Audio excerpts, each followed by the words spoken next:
Jejak kasus impor gula Tom Lembong hingga divonis 4,5 tahun penjara.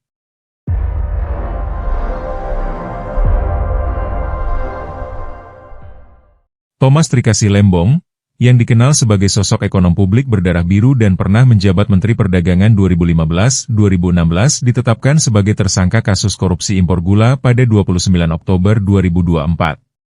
Kejaksaan Agung menyatakan bahwa Tom diduga menyalahgunakan wewenang saat menerbitkan izin impor gula kristal mentah senilai 105.000 ton untuk perusahaan swasta, PT AP, bukan melalui BUMN PT PPI sebagaimana mestinya.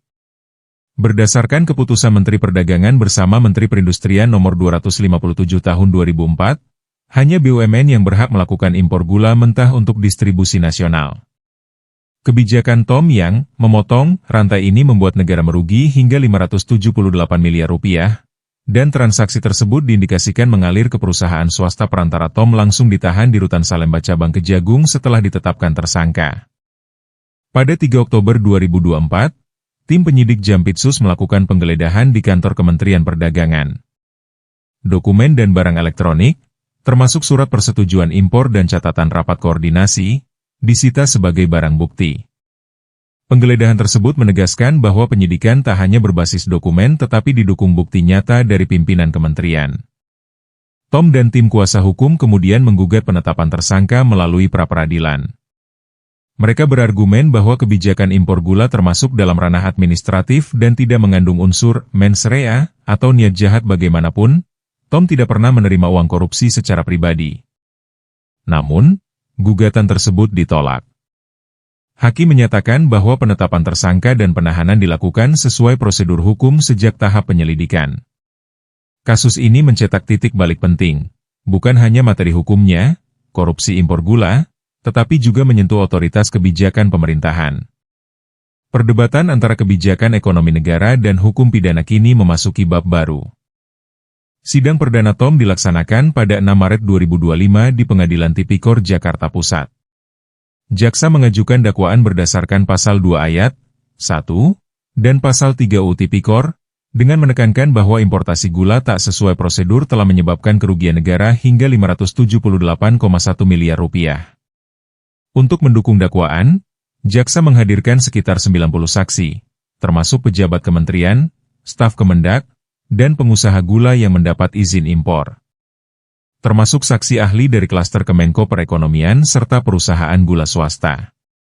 Di sisi pembelaan, tim hukum Tom menghadirkan 3 saksi ahli, Antoni Budiawan, Kebijakan Publik, Vitarison, Public Finance, dan Haula Rusdiana, Perpajakan. Mereka menegaskan bahwa kebijakan impor gula sejalan dengan arahan stabilisasi harga nasional dan telah melalui koordinasi kabinet, bahkan mendapat dukungan dari Presiden Joko Widodo. Faktor kunci pembelaan adalah tidak adanya keuntungan pribadi yang diterima Tom secara langsung. Mereka menyatakan ini adalah kasus administratif, bukan korupsi terstruktur. Ada kritik atas tidak dihadirkannya saksi meringankan seperti mantan Menteri BUMN Rini Sumarno, yang disebut sempat dizamrut dalam rapat kabinet.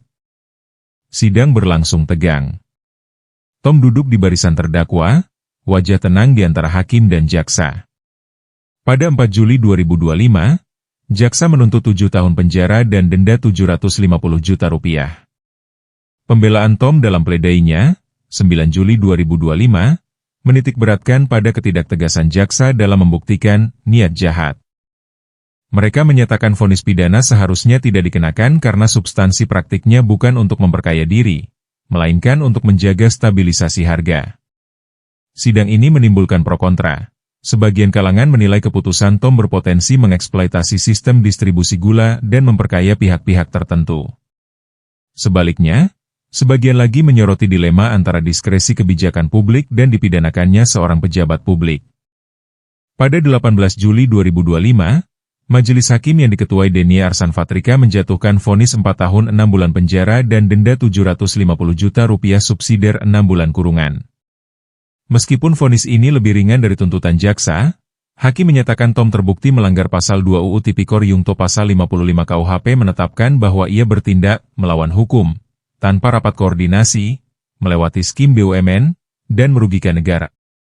Tom tidak dibebani uang pengganti sebab tidak memperoleh keuntungan pribadi terkait impor gula.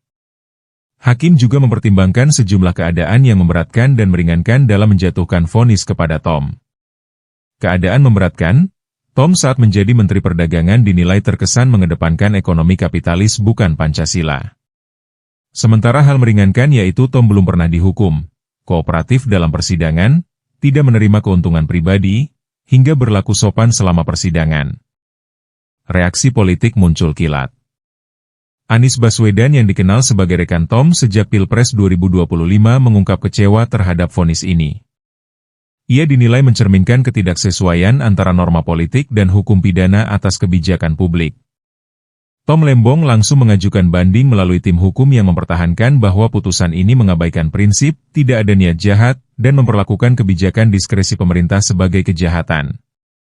Mereka menyatakan siap membawa kasus ini sampai ke MA, bahkan jika perlu ke tingkat internasional untuk menegaskan preseden hukum. Sementara itu, Kejagung menetapkan 9 orang tersangka lainnya dalam kasus ini.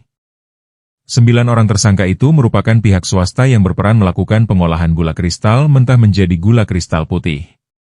Berdasarkan hasil pemeriksaan dikaitkan dengan alat bukti yang telah kami peroleh selama penyidikan, maka tim Jampitsus memiliki bukti permulaan yang cukup untuk menetapkan 9 tersangka, kata Kohar dalam konferensi pers di Gedung Kejagung, Jakarta, Senin 20 Januari. 9 tersangka itu yakni TWNG selaku Direktur Utama PT AP, WN selaku Presdir PT AF, A selaku Direktur Utama PT SUC, dan I selaku Direktur Utama PT MSI.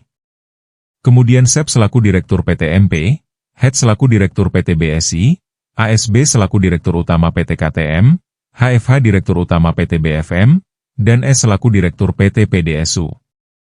Usai penetapan ke-9 tersangka ini, Kohar mengungkap nilai kerugian keuangan negara dalam kasus korupsi impor gula Tom Lembong mencapai 578 miliar rupiah. Jaksa Penuntut Umum, JPU, menjelaskan jumlah kerugian tersebut merupakan bagian dari kerugian keuangan negara yang totalnya mencapai sebesar 578 miliar rupiah di kasus impor gula. Jumlah kerugian negara tersebut berdasarkan laporan hasil audit penghitungan kerugian keuangan negara atas dugaan tindak pidana korupsi dalam kegiatan importasi gula di Kementerian Perdagangan tahun 2015 SD 2016 nomor P03 RS 51 D501 2025 tanggal 20 Januari 2025 dari BPKPRI.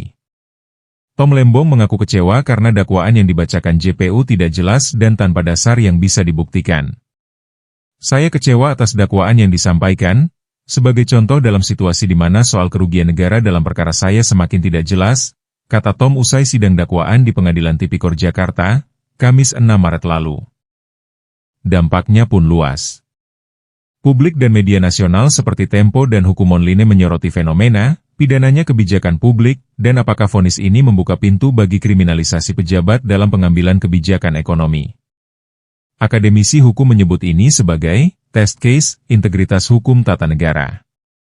Beberapa khawatir bahwa ke depannya, pejabat publik bisa menanggung risiko pidana jika kebijakan mengalami kerugian, tanpa adanya mekanisme penilaian diskresi yang jelas.